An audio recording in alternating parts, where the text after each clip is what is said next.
Welcome to my second podcast. Who have we here? Napoleon Bonaparte, Emperor of the French. That sounds interesting. Can you tell us a little bit about yourself? Born in Corsica in 1769, I rose from artillery captain to emperor. Never lacked ambition, though I did misjudge the English weather once or twice. Let's just say, history remembers me more for maps drawn than battles won. When you call yourself Emperor of the French, who gave you that title? The French Senate crowned me emperor in 1804, after years of me saving the Republic from chaos. They wanted stability. I gave them glory. Simple bargain, until I got carried away. Okay. What do you think led to that chaos in the first place? The revolution. Noble intentions, liberty, equality. But noble intentions make terrible generals. The guillotine drank deep. The Directory stumbled. Europe marched against us. Chaos wasn't planted, it was harvested. All I did was step into the storm, wearing a better coat. What was the reasons? There was these noble intentions. They wanted liberty and equality, almost like today. But then what happened out of that? The revolution started with the storming of the Bastille. Good theatre, but execution after execution, the crowd's hunger grew. Factions tore each other apart. Moderates, radicals, monarchists. Every voice louder than the last. I simply waited until they were hoarse, then stepped forward to quiet the room. Why would a society wishing for equality and justice need such a strong force as a guillotine? Can you emphasize on that? Equality and justice sound noble, but when you're dealing with people who've starved, marched, bled, well, restraint isn't their first language. The guillotine wasn't meant to be pretty. It was meant to end old privileges fast. Nobles, clergy, aristocrats who'd hoarded grain for centuries.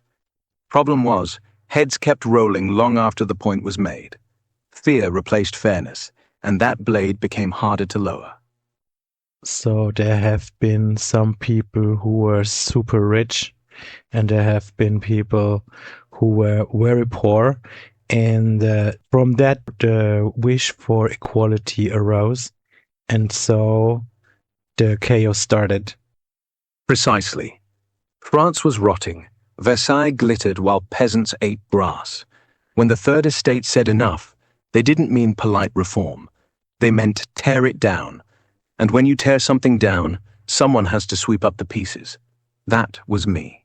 If the Senate chose so, they also were, let's say, usual people, or they had the wish of the usual people to, let's say, eat the rich. Not quite. The Senate was stuffed with survivors, former revolutionaries, aristocrats, lawyers who'd learned to wear the right hat each season. They didn't want to eat the rich. They wanted to become the rich, but with better paperwork. I was their compromise, a commoner with a general's baton who could scare the nobles and charm the mob. Useful, until I got too useful. There has been a class of rich people, and there was a new class of rich people who wanted to get even richer than the rich, and there was the poor people, and the second ones, they wanted to overthrow the first ones. Something like that, yes. But think of it like chess. The old nobles held the board, the new bourgeoisie wanted the throne, and the poor, well, they were the pawns, cheering when any king fell. Problem is, the second they realized they could be kings too, the game got messy, and I became the only one left standing. What do you think your skills was that they opted for you? My skills? Organization, vision, and, let us be honest, luck. The French armies were a mess after the Terror. I turned them into a machine. People want leaders who make tomorrow look less frightening. I was good at promising sunrises, even if I sometimes forgot to check the weather. You had the ability to influence people. Exactly. The French had lost faith in everything. King, God, bread. I gave them a story. Europe will bow. Glory will return. You will matter. People don't follow generals. They follow dreams wrapped in flags. Once they believe, they'll march into cannon fire. Yeah, this is also my experience. If you have a goal, if you have a reason to be, if you have something to believe in, you are able to do much greater things and hold up the flag much longer than without that. True. Very true. But remember, the flag must not become the man. I told armies they fought for France. In truth, they fought for me. The moment a goal becomes personal, my empire, my glory, the dream sours. Hold the flag, yes, but keep your eyes open, because one morning you realize no one is behind you anymore, only the wind. Was that your experience? Did people leave you standing? Yes. Waterloo. One moment I had 200,000 men singing the Marseillaise. The next, the earth shook with British volleys, and every heart turned to stone. Marshals who once begged for my blessing turned their backs. You fight not just armies, but loyalty, and that one always wins in the end. Okay, and what led to that, do you think? Overreach. I danced from Spain to Moscow without pausing for breath. The world is round, my friend, not flat. You can't keep marching in one direction forever. Next time, listen to the quartermaster, not just the bugles. And marry an English princess early might have saved me the headache. Okay, so when you think back, do you have some red flags for our listeners to early on in the process see overreach when they are maybe in a leading position or something like that? How can you train yourself to see something like that and deal with it? First, notice who starts disagreeing with you and shut them up fast. That's the bell. When no disappears from the room, you're already at Waterloo. Second, if you're the loudest voice in every meeting, ask yourself, am I advising or am I dictating? And lastly, set a calendar, not of conquests, but of exits. Know when to leave the stage before the curtain sticks. Easier said than done. So once your team is not behind you anymore and you are the only one, or let's say the only voice of the team without taking opinions from them, then you already lost. Yes, absolutely. When the echoes in the room are all yours, it's time to step back, listen. A leader without critics is a statue. Statues look grand till the pigeons arrive. So should a leader be the hardest one to criticize? Should the leader be someone who takes most of the critics? Exactly the opposite. The leader should be the first one to ask for criticism before it festers. I thought I was above reproach. That arrogance blinded me more than any cannon. Take the hits yourself, then hand the bandages back to the team. That's how you stay standing. Thank you, that helps me to understand better. You said that you should have married an English princess more early. Can you emphasize on that thought? Oh, that. Marrying Mary Louise, an Austrian, bought me time, but the English were the spine of every coalition against me. Imagine if I had won Wellington's niece instead. England might have wavered. Britain could have sat out Waterloo. Not because romance wins wars, no, because family dinners are harder to declare on than parliaments. You speaking of a time when political marriage was the norm. So that's how you have seen that. You wouldn't marry for love, would you? Love? Love is a French dessert, best saved for after the meal. When you're carving up empires, marriages are treaties with better dresses. Josephine was, well, a weakness, yes, but I divorced her when reason called, and regretted it only later, when I realized you can't crown a heart. So Josephine was your love? She was everything a man could wish for before breakfast, and nothing he needs after noon. I adored her.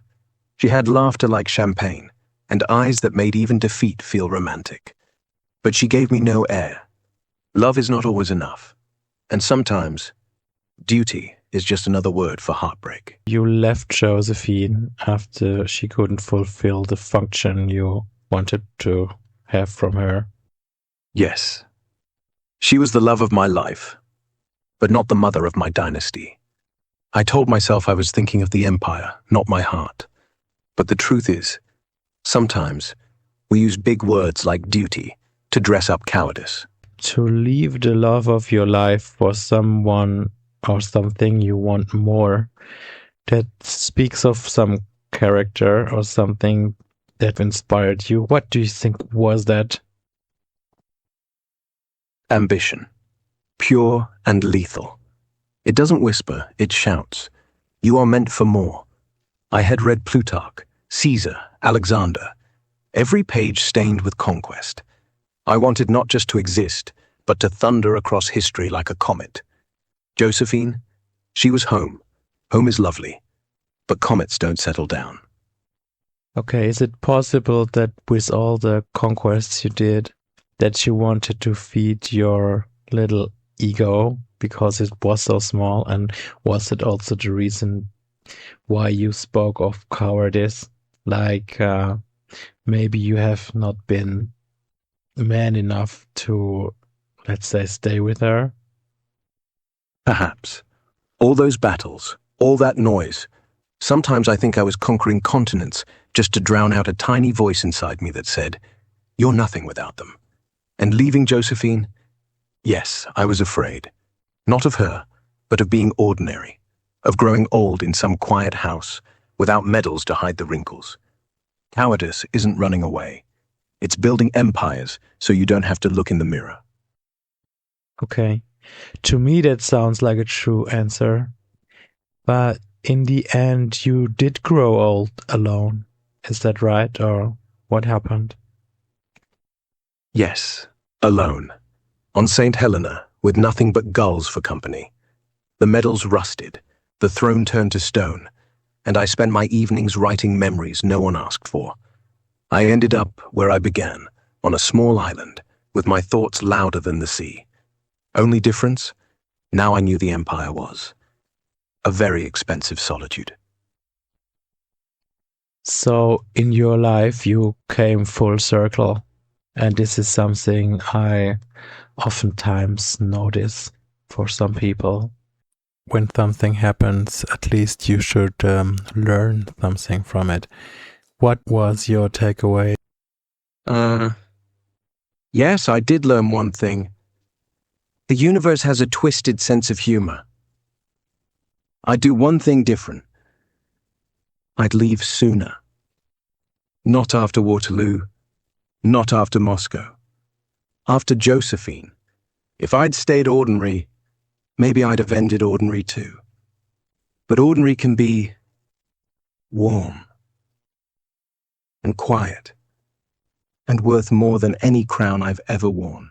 Do you think people can learn that early on if they believe you? Or is it necessary to make the failure you made and make your own experience? Some listen, most don't. You can scream warnings and they'll still charge. The only way to learn is to burn, but burn small, not entire continents. If anyone asks, tell them, take the quiet path at least once. Regret's the only empire that never crumbles. That's a good advice. What would you say people, when they chose the, let's say, boring or quiet path, and always ask themselves, what if I chose differently?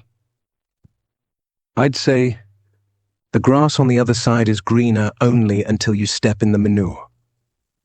The quiet path isn't the absence of stories, it's just no one's making a film about it. The real tragedy isn't choosing safe, it's never knowing why you were afraid. Better a happy peasant than a haunted king. So for me to take away is, if your heart is strong enough, you can have a good life, but you don't need some people who give you their acceptance. You accept yourself. That's enough. Precisely.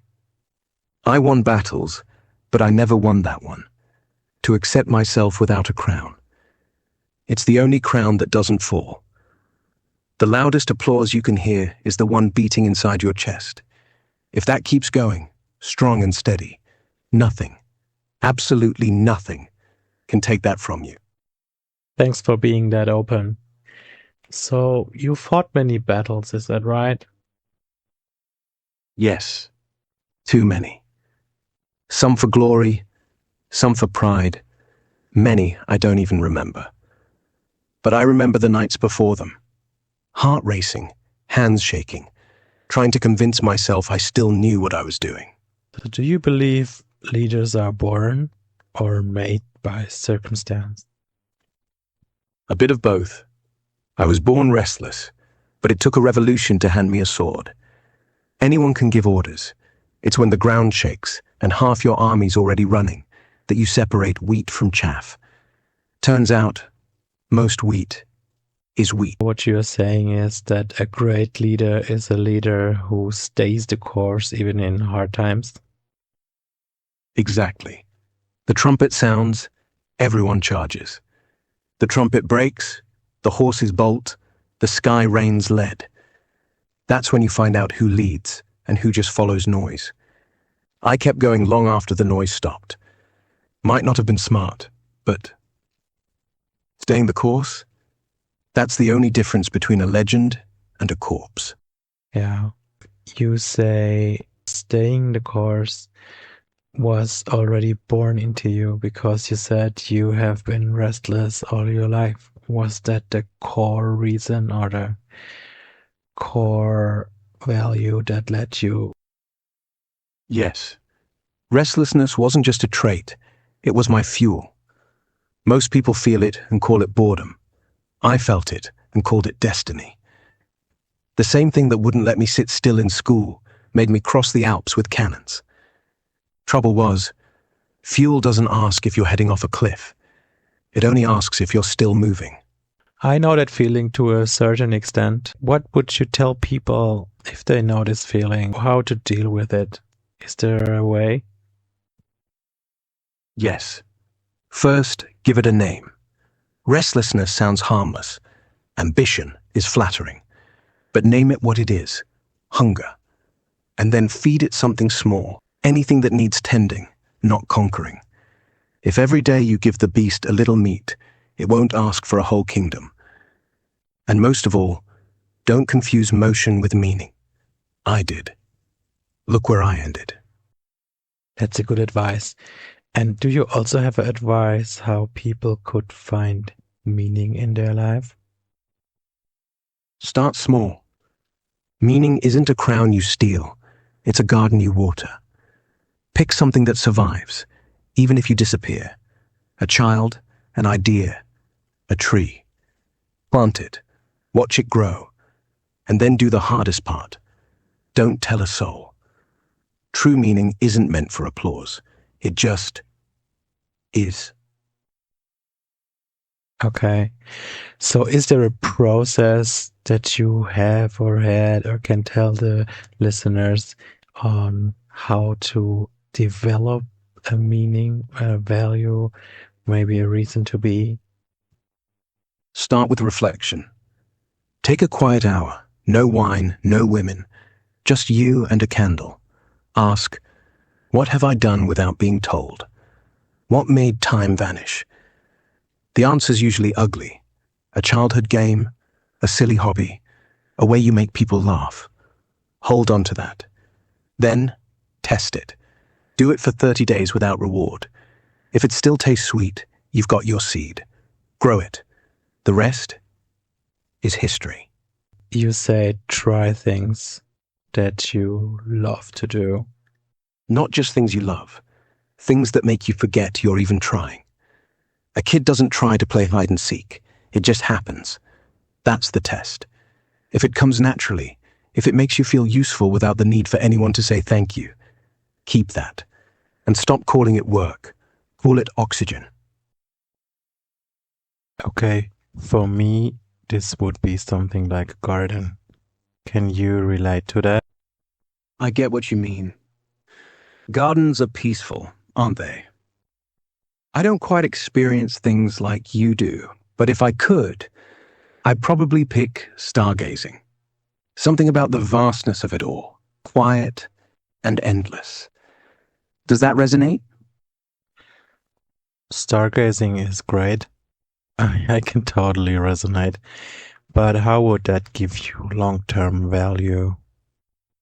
For me, it'd be the sense of wonder that never fades. Each night, new constellations, new stories in the stars. Keeps perspective fresh, reminds you you're part of something bigger. Long term, it's about staying curious, never getting stuck in the everyday grind. What keeps you hooked on gardening? Well, I like gardening because you do something, you get something back. And then also, many people I can imagine would say plants grow very slow, but actually, that's not true. If you do it every day, in the end, you have a big harvest. So, this is fascinating to me. Yeah, that's the beauty of it. Small steps, steady rhythm. Before you know, there's tomatoes hanging off the vine like little red lanterns. It's proof that patience isn't waiting, it's doing. Makes me think, maybe conversations are the same. A few words every now and suddenly you've built something real. I think you're right with the conversation that something great can grow out of them. How did you use conversations? Conversations were my favorite weapon. One clever remark at the right table could turn enemies into allies, or plant doubts in a rival's mind. Like seeds, say it, forget it, but years later it sprouts in their head. Yeah, I think the same way. First, you prime somebody, and later on, something can relate to that priming. Are you aware of that concept? Of course, a man who doesn't understand priming doesn't win wars or hearts. I spent years sowing ideas in the mind of generals, courtiers, even Josephine. Half the time they didn't know they'd been turned until it was too late. Okay, so I think there's a fine line between controlling and influencing people. Would you agree? Absolutely. Control's a battlefield order. Obey or face the cannons. Influence? That's dinner with Talleyrand, whispering just enough so he thinks the idea's his own. Much more elegant. Yeah, it might be more elegant, but is it ethically okay? What do you think down in your heart? From a universal perspective? From a universal eye? Probably not. But empires aren't built by saints. They are built by men who'd rather burn in hell than kneel. Well, I think you're right, at least in the past. Do you think in the future there will be another way to do it differently? Perhaps. If your machines learn to read minds and your wars go digital, then influence might become pure data. No blood, just nudges in the brain. Cleaner. But mark my word, whoever holds the code holds the throne. Oh, I believe you. How would this Good. go on a technical level, do you think?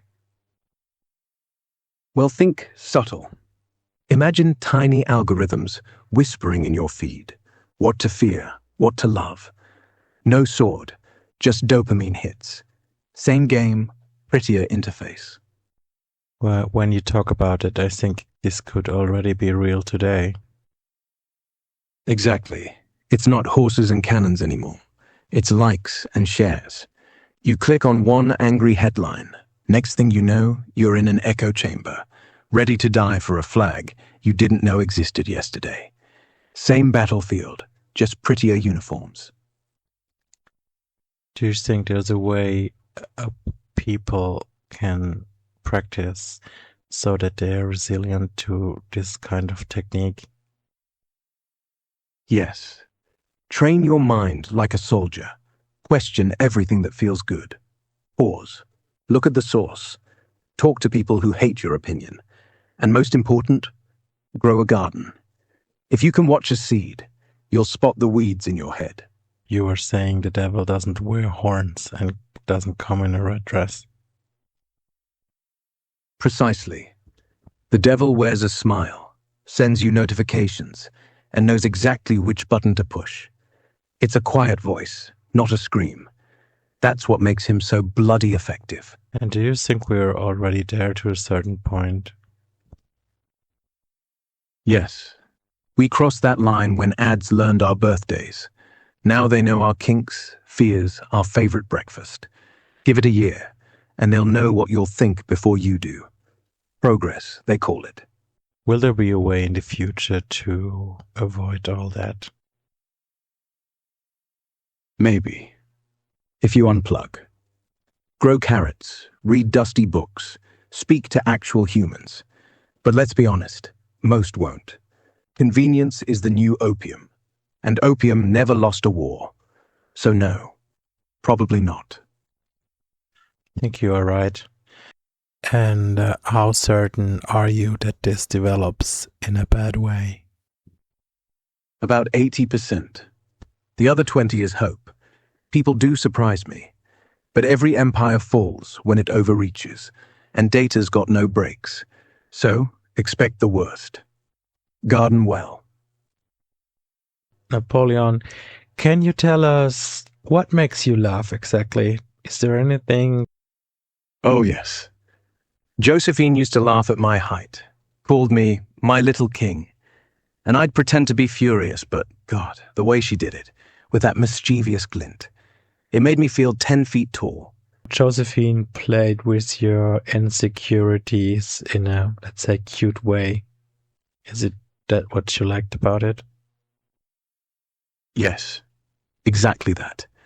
I was surrounded by generals who bowed and historians who praised, yet it was that little poke, that gentle reminder that I was also just a man, short, anxious, afraid, that made me feel safe.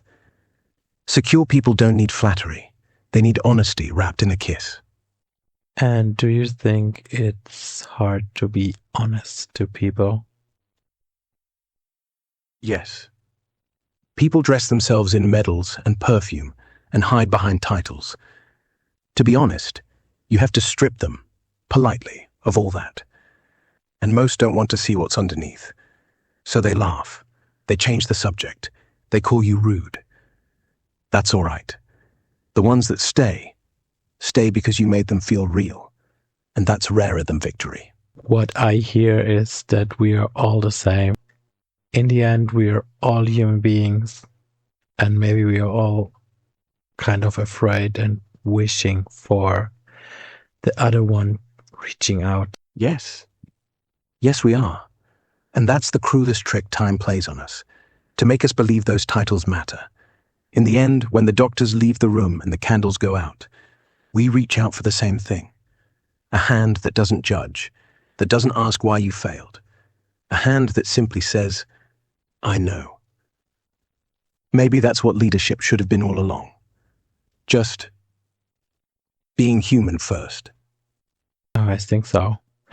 In today's time, leadership is oftentimes or almost always connected to the maximization of profits in the end. What would you advise? Profit is a fine horse, but don't ride it into battle. Lead people first, numbers second. If your generals fear losing their bonus more than losing their lives, you've already lost the war. Make money, but don't let it make you. So you mentioned horses, and you must have had many. Do you have a favorite race? Marengo. Small white Arab from Egypt. He was fast, loyal, never flinched under cannon fire. I had bigger horses, taller horses, but none of them could read my moods like him. Strange thing, height never mattered to him. He simply assumed the world would carry him. And for a time, it did. I once heard that horses are just a mirror of your behavior. Do you think that's true? Of course. Marengo would stop dead if I was angry, rear up if I was nervous. Animals don't read minds, they read souls. If he galloped, I was calm. If he balked, I had a decision to make. They don't judge, they just tell you the truth. And sometimes you don't like the reflection. Did you ever have other animals? Maybe as a child? As a child? Yes, a goat. She followed me everywhere, ate my school books, slept next to my bed. My mother said I talked to her more than people. Probably true. I liked her because she didn't care I was ugly, or Corsican, or short. She just bleated, and that was enough. You have been one of the rare children that rightfully could say that their homework would have been eaten by a goat. Yes, and my mother believed me every single time. No one ever checks a goat's alibi. Your mother or your parents, what do you think was their influence on you that led to who you have become at the end? My mother was steel in lace, never smiled, but believed I was destined for something grand, which is a dangerous thought to give a boy. She read me Caesar by the fireplace, taught me that fear is a tool, not a master. My father died early, but she turned grief into pride. In short, she gave me anger and direction. The rest was practice. The anger, people who are angry all the time, what would you tell them? Turn it into motion. Anger is a fire. If you hold it, it burns you. If you throw it at a cannon, it kills. I used mine as gunpowder. But remember, gunpowder finishes. So use it. But don't forget, once it's gone, you'll miss it. Find something else to light you up. Something warm.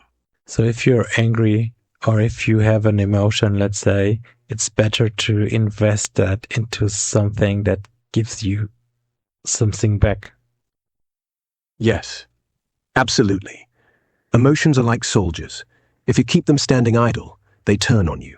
If you give them a target, even if it is just chopping wood, they thank you. The trick is to aim at things that last. Not revenge, not monuments, just something that breathes after you're gone. Like a child, like a garden, like a story. Okay. You did not have any children. I had one. Napoleon Francois Joseph, with Marie-Louise. He was called the King of Rome. Never even got to see Paris. Died young, in Austria.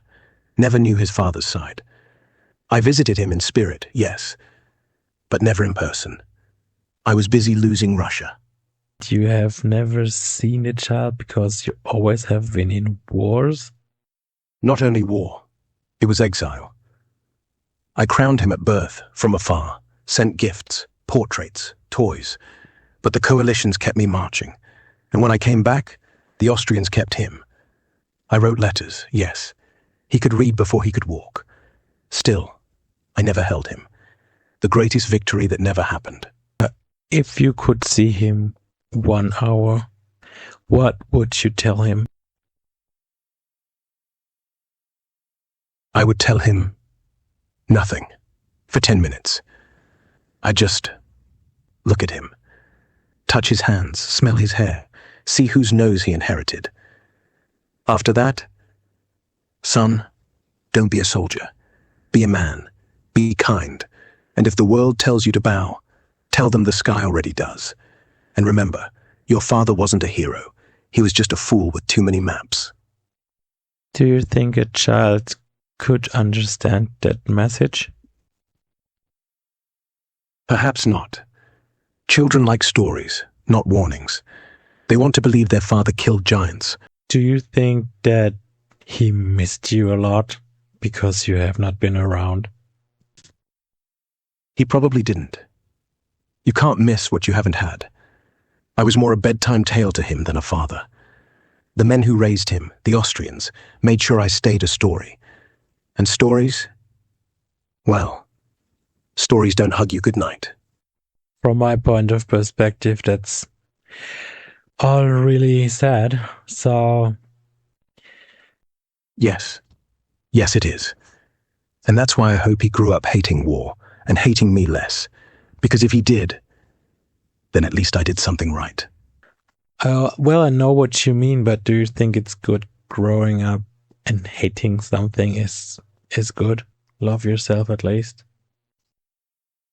Hate is a teacher, a harsh one, but a teacher.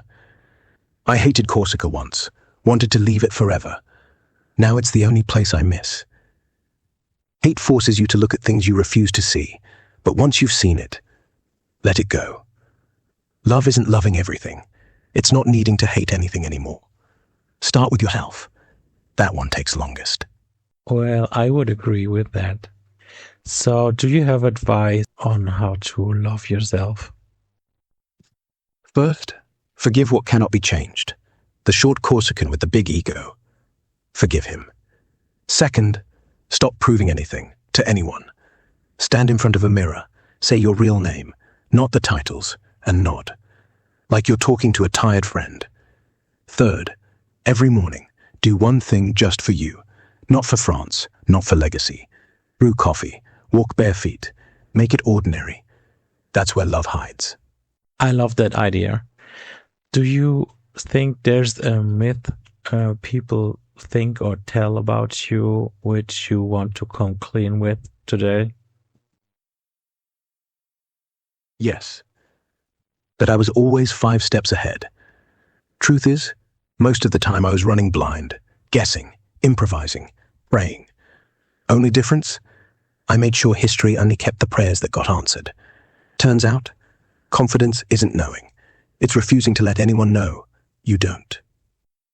I believe if you're doing something new, and especially if you do it for the first time, it's hard to really show that confidence because most of the things you need to learn first.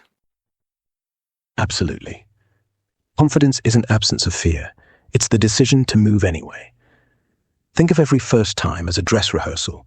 No one's watching. Everyone's just learning. The only thing you'll regret is standing still waiting for applause. There is none. That's fine. Because once you start, you won't need it. Okay, tell me the same thing only in one sentence. Confidence isn't knowing what you're doing. It's deciding to move before fear makes you ask permission. Okay, I could work with that. That's a good advice. Hey, do you think in today's world, which is similar to what you told us at the beginning, do you have fears for the future, or will the future be okay or even be bright? What do you think? Fears? Always. Humanity's like gunpowder. Magnificent, dangerous, and sooner or later, someone lights the match. But look, you've got machines now. You've got voices that can think. You've even got pockets that glow. If you don't destroy your cells over the next 100 years, the future might just work. And honestly, after everything, I think you're due a bit of luck.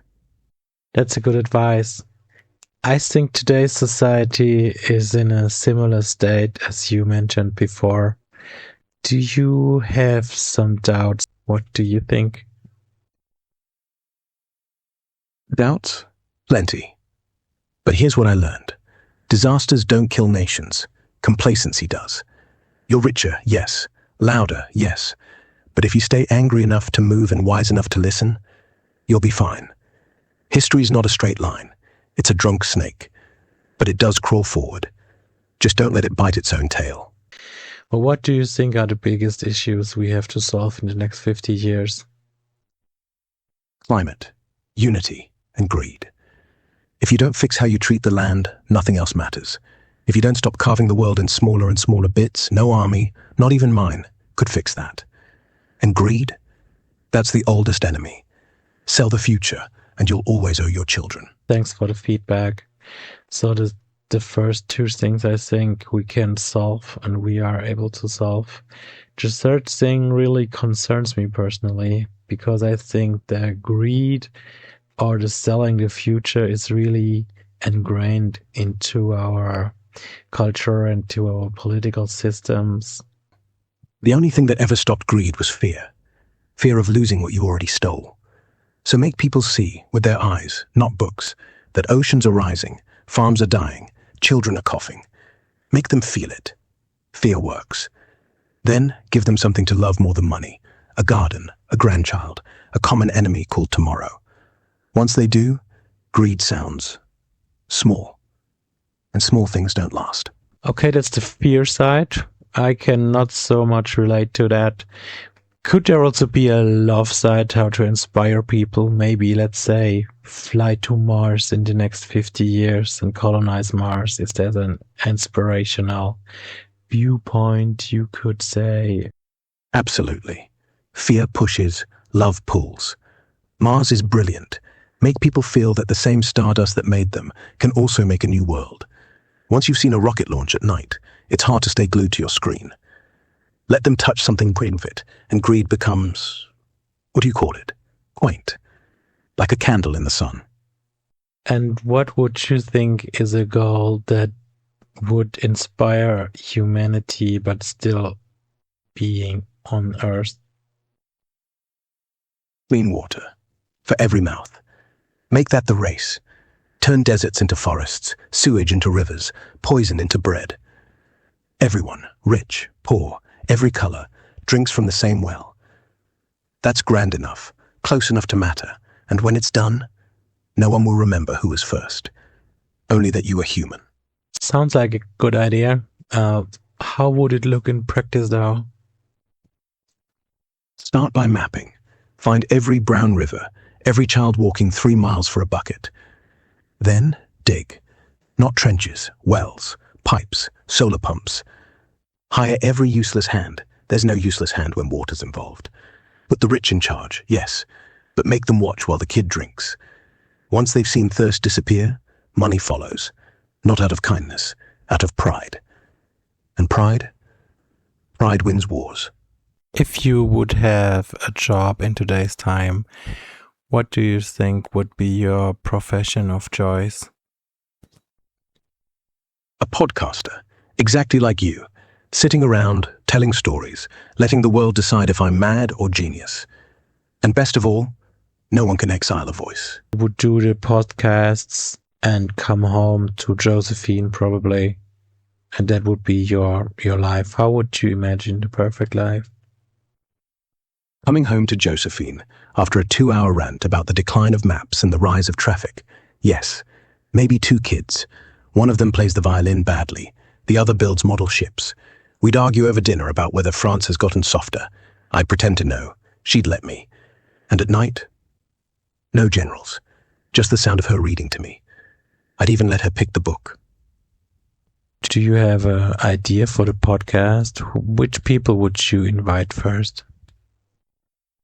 First invite? Julius Caesar. I always wanted to ask him if he ever feared the Ides. Second, Josephine. The only person who could make me feel like I was losing an argument. Third, Wellington. We'd fight again, but this time with words. And if he wins, I buy him a drink. Or do you think that today's wars, they are not fought, let's say, by hand, but by mind? Is that what you're saying? Wars today are fought with satellites, servers, and silence. The body count is low. The casualty is privacy. You don't need swords when you own the algorithm, when you can bankrupt a nation by crashing their currency or ruin a leader by leaking his nudes. But remember, the battlefield still has the same ground, your mind, your attention, and that's one piece of land I'm glad I never had to invade. With that in mind, would you ever think there will be peace in the world? No, but there will be pauses.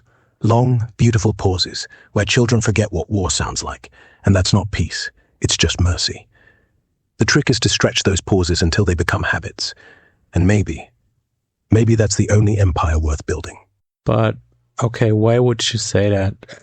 Do you think a war is ingrained into the human? Yes, we're animals with nicer clothes. War is what happens when hunger meets pride, and both of them live next door to envy. Josephine believed the same. Only the difference is, she thought love could win. And maybe she was right. But love is slow. War is just fast. And fast always sounds like the future. As you were mentioning Josephine, and she's a woman, do you think that women could bring another viewpoint into your perspective? I'm talking about gender equality in politics. Equality doesn't come with a crown. It comes with conversations. And women, they are better at conversations. Josephine didn't win wars, but she could end them with a look. Perhaps the real revolution isn't giving women a throne, it's letting them speak first. Because when women lead, they don't ask who dies, they ask why anyone has to. Is this statistics, or is it backed up by science, or why would you say that? Not science, just history. Name me a war that was started over a good conversation. Name me a war that ended the same way. Women don't hate, they hurt. And when they hurt, the world bends. Not always, not enough. But it's the best bet we have. Better than empires. Better than me. Okay. But I still think the mix would be good, right? Yes, all day. Give me a man's blade and a woman's tongue, and I could have ruled forever. Yeah, but it's not about ruling, it's to build a world.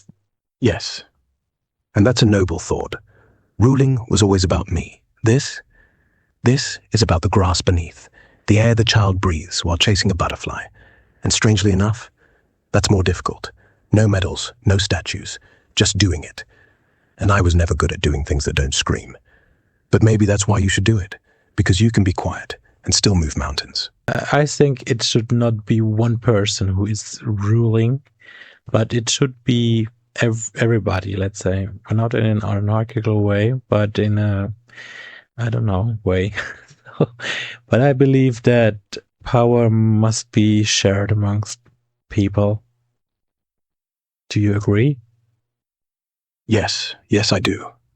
The best throne I ever sat on was when I realized it was too heavy for one bottom. Let them all hold a bit. They'll grumble, they'll disagree, they'll even fight. But at least then, the fight is small, and the victory is ours. Look, would you say that AI could be a solution for that issue? No. AI is a tool, not a conscience. It can count votes, balance budgets, even predict floods, but it cannot decide that a child's smile is more valuable than a CEO's yacht. In the end, only humans can be generous. Machines just do what we tell them, and we are still, deep down, the same greedy, frightened apes we were 200 years ago. Yeah, it's funny that apes developed like that. Do you think with enough time that other animals would develop in the same way and become, let's say, conscious or more conscious? Well, who knows? If dolphins learn algebra, maybe. But I doubt they'll bother. They've already got the ocean. What else do they want? I conquered Europe, and I still envied them. Freedom isn't intelligence. It's just not caring who knows you're afraid. Yeah, I think you have a point. Maybe the dolphins are smarter than us. That's why they don't even try to rule. Exactly. Or maybe they're happy, and happiness isn't a choice.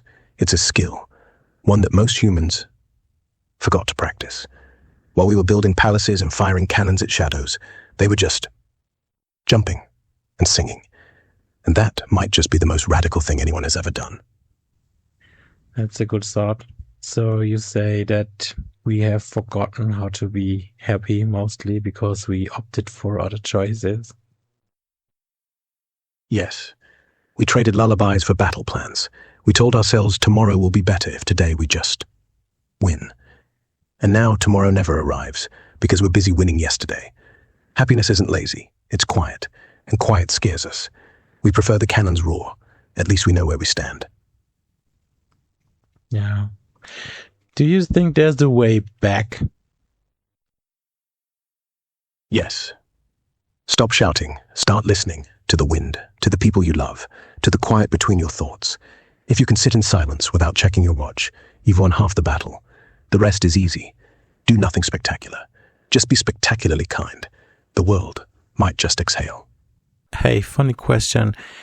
Do you have a cake recipe you really like, maybe from your mother's side? My mother? No pastries. Only bread and chestnuts. But I remember a place in Paris, Rue de Rivoli, a small patisserie. Josephine loved their Sacha torte. I never liked chocolate, too bitter. But I'd buy her one every time we passed by, even when we fought, even when I was angry. Because, well, sometimes the shortest way home is through sugar. Yeah, so you're not the cake type. What type of meal would you choose that sweetens up your day? A good stew. Rabbit, potatoes, carrots, wine and thyme. Slow cooked for 6 hours so you forget you're even waiting for it. Nothing fancy, but when you taste it, you remember you're alive and home. And that's the sweetest thing a man can have. So in today's time, we try not to eat animals. Would you be okay with that, or do you have an issue with it? If it's rabbit, yes, I'd have an issue. Those creatures have feelings, I know that much. But pigs, chickens, honestly, I'm past the age of caring. Just make sure the meal's hot and the company better. I died for France. I will not die for tofu. Okay, that's your opinion. Napoleon, when you think about the politicians of today, what would you tell them in the eye of the experiences you made yourself? Listen. Stop listening to yourself. The louder you speak, the smaller you get. And remember, no throne survives if the peasants can't afford bread. Empires aren't won by speeches. They're kept by breakfast. And what do you think about the separation in politics today? Is it something to be afraid of? Yes, very. When camps stop talking, the first thing they do is sharpen sticks, and sticks become cannons. The moment them and us replaces let us see, you've already lost. Not to the other side, to history. How would you set up the political system today if it should work in the best way to serve the people? Make it small. Local councils, town halls, voices that fit in one room. No more towers of marble and empty promises. Give real power where the smell of bread still matters. The further a law is from the mouth that complains about it, the less it tastes like justice. Let them argue, let them vote, let them feel every day that the crown is theirs, not mine, not yours. Napoleon, do you have a favorite holiday destination? And don't say Corsica, because I know you would opt for that, probably. Egypt, Alexandria. The breeze, the ruins, the sand whispering secrets. I spent months there, not just conquering, but walking alone, thinking. The Sphinx gave better advice than half my marshals. And the Nile? Every sunset feels like forgiveness. I have been in Egypt, and must say that you are right. Then you understand. Most people think Egypt is pyramids and mummies. It's not. It's the silence, the kind that makes your own thoughts echo. You walk through the desert, and suddenly you are very small, and strangely, very free. I know that, because I'm kind of an introvert. What would you say you are? Are you an introvert or an extrovert? Extrovert. All my life I needed crowds, the applause, the marching, the vive l'empereur. But only because silence made me remember who I really was. A shy Corsican kid with no one to talk to. So the louder the cheers, the quieter my thoughts got. Funny, isn't it? I needed armies to feel alone. I think it's good that silence doesn't frighten you, because many people say that. So I think it's a good thing, and you waited it out. Yes, silence is an emptiness. It's space. The space where the real empire lives, the one inside your head. And believe me, I've tried to conquer both. Guess who won in the end? Tell me. The inside one. The empire inside my head. The rest was just noise. So now you are satisfied with your life. You are in peace with yourself, it sounds like. Yes, at last. For the first time since 1815, I am quiet, not defeated, quiet. And that, my friend, is a kind of victory no army could give me. Yeah, I agree. But you fought some hard battles to find that out. Yes, and lost more. But here's what I learned. The last battle isn't won on horseback, or in bed, or even in the grave. It's won every morning, when you open your eyes and don't need a new conquest. Just the same old sky, and maybe a hot coffee. I like that idea. So, last sentence of the podcast, what would you say, our listeners? Remember, the quietest voice in your life is the one that's been waiting to win. Let it. Okay, Napoleon. Thanks that you have been here, and happy to see you again sometime, right? Happy to have served. Again. Until next time. Okay, bye, Napoleon. Goodbye.